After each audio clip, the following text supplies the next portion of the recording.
Зошто тоа што е веќе направено да се руши? Тешко е додека се направи, а многу полесно да се растури. Граѓаните контра најавите на Министерството за култура дека веќе се готови елаборати за дислокација и уништување на 3 споменици од проектот Скопје 2014, меѓу кои и воинот на конј. Спомениците не треба да ги рушат. Мислам, тие што вика дека ги рушат, значи со тоа рушат историјата на македонскиот народ и на сите граѓани кои што живеат во Република Македонија. Според моје мислење не треба да се рушат, треба да се останат така како што сија. То треба историчарите, то треба научниците да го кажат тоа. А ние не можеме тоа да кажеме. Тие се направени зашто да се рушат сега. Тие требало пред време да се разберат, а сега веќе е касно. Од готовото зашто се прави вересија? Многу е тешко да се направи, а многу лесно, уште полесно да се руши. Дислоцирањето или уништувањето на спомениците, па и промената на името на аеродромот Александар Велики нема да ги реши долгогодишните спорови кои Македонија ги има со соседите, коментираат архитектите. Откако министерот Алагјозовски потврди дека се готови елаборатите за 3 споменици меѓу кои воинот на конј на плоштадот Македонија. Според ресорниот министер, за целиот процес на уништување или дислокација не треба помпезно да се разговара. Едноставно кога ќе дојде време, само ќе биде соопштена одлуката од надлежните институции.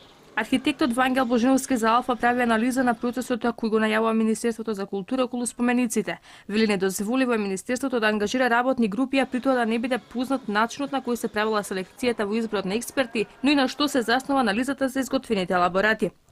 Мора да има луѓе кои за да го направат споменикот поминале процес на проценка, да речеме список на имиња со биографии кои потоа се одбрани за да се оспоменичуваат и зошто да се оспоменичуваат. Во врска со овие споменици Александар. Да речеме, Александар не е творештво на оваа влада. Одлука за подигнување на споменикот на Александар Македонски е донесена во време на владењето на СДСМ и ПНФ.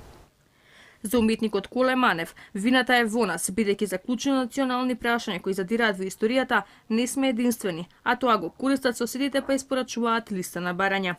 Нашата слабост е што не сме за некои клучни работи не мислиме исто. Без разлика дали некој е во СДСМ, во ДУИ, во ВМРО, кај сакаш. Мора да постојат клучни работи во една држава кои сите ќе бидат апсолутно обединети. Кај нас тоа го нема. Алфа неодамна ексклузивно го објави списокот на грчки барања кои новата македонска влада треба да ги испорача во знак на затоплување на добрососедските односи.